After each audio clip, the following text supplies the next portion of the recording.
Here we are on desmos.com/geometry, where we're going to learn how to construct a perpendicular bisector.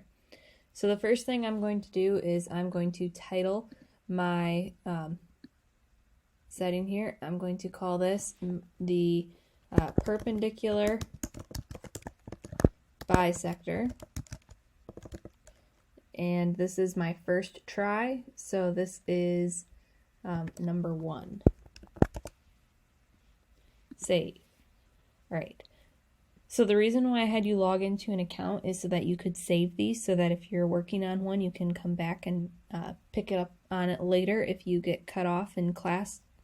But we're going to go ahead and get started on this construction.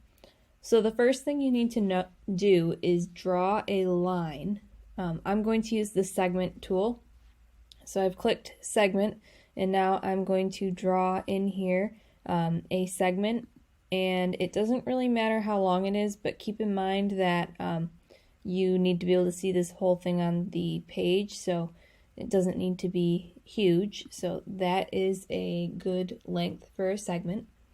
Now comes the slightly less intuitive part. We have to draw another line segment that is going to be just over halfway of the length of the segment, but we're just going to have to use our best guess.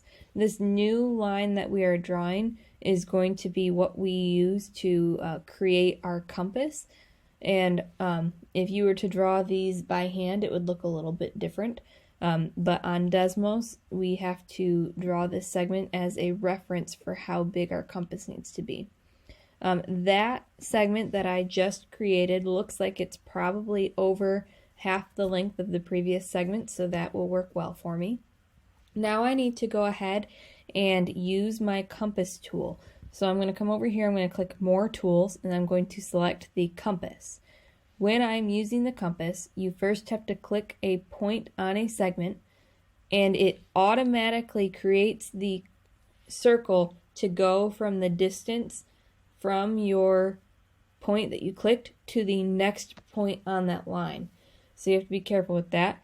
It's already free to move. I'm going to take this and I'm going to select one end point of my original segment. Now I need to do this again on the other end point of this same segment. So I'm still in the compass tool. So I'm going to come over here and I'm going to click that same point. I have a new circle. I'm going to put that on the other end point.